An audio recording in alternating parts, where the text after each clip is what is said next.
It would seem that all cities, even small towns, have their own ghost stories and urban legends. Living in Devine, Texas for 5 years, I always heard about the salt and pepper lady of the Devine projects.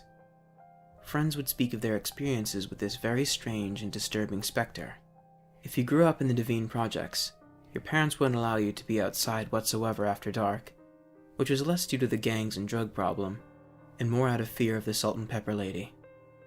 There were the usual problems with every low-income residential slum: gangs, drugs, domestic violence, pedophiles. It wasn't the worst of all the projects, but crime was still present. Local police were there often for the usual reasons you would expect from a housing project: raids, domestic violence calls, even the occasional murder. Somewhere in the ballpark of about 30 years ago, there lived an elderly resident of the Devine project simply known as Mona. She was a bitter, nasty, mentally unstable and disturbed lady. Most of all, she was lonely. Nobody could ever recall family or friends ever stopping by to visit her, so it was assumed that she was all alone in this world. She would yell at the children who played too close to her window and front door. She would run them off, sometimes saying things about their parents burning in hell and being sinners. Mona was notorious for walking outside nude when the mood struck her. Sometimes she would approach the young men hanging out and proposition them. Usually they ran her off or scattered away from her, avoiding her altogether. She was also known to knock on random doors late at night, asking to borrow some salt and pepper. This was probably the most disturbing quirk of all. She would knock and knock, sometimes for 10 minutes. Most people didn't answer the door. However, when they did, she had this creepy smile on her face, her teeth showing, long, stringy gray hair, wrinkled skin, big blue eyes. She looked like something out of a nightmare. If you wanted her to go away, you had to give her some salt and pepper.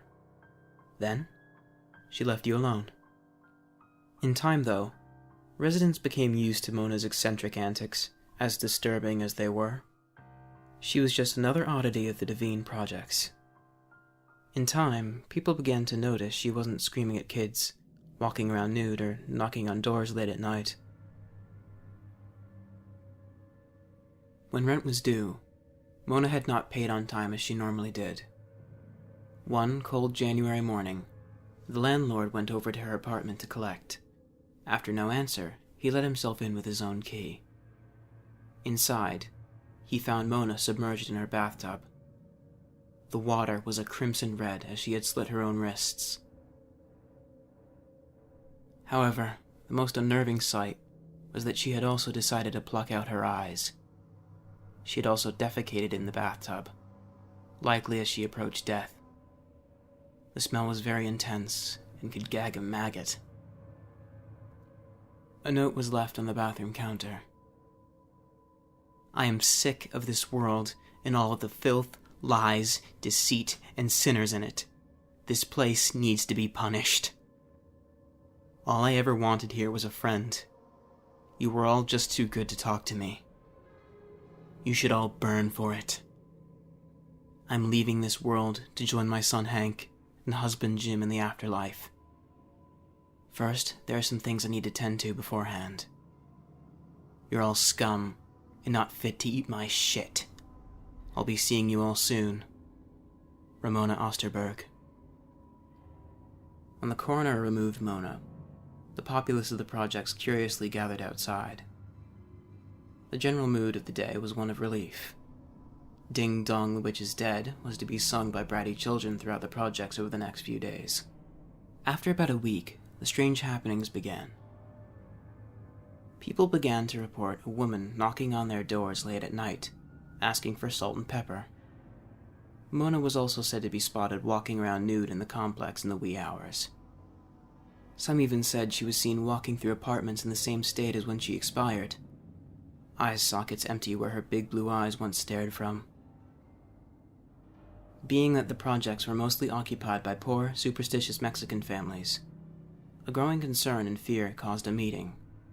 They had all agreed to bring in a curandera, a Mexican folk healer who also deals with the paranormal world, to come in and cleanse the housing projects, and to rid them of Mona once and for all.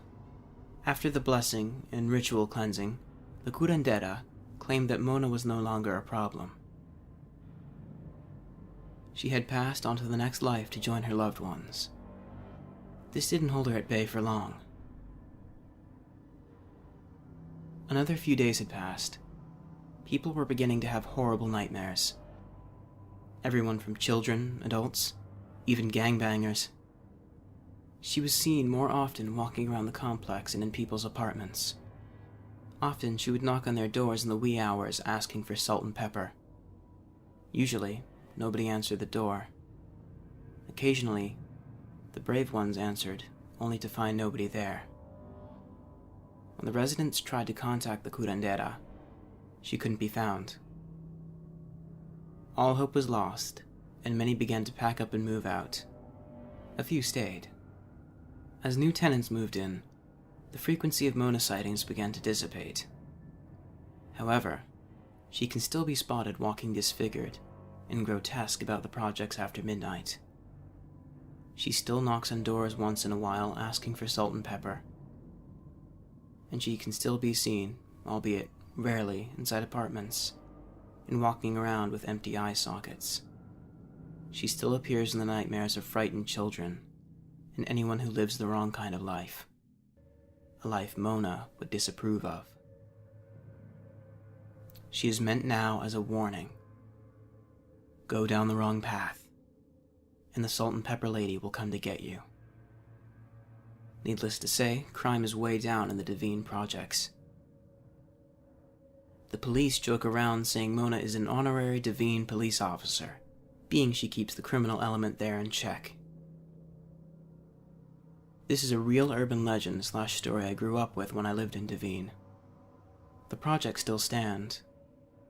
I haven't been back there in 18 years, but I occasionally talk to old friends from there on Facebook. I asked if Mona is still seen around the old projects.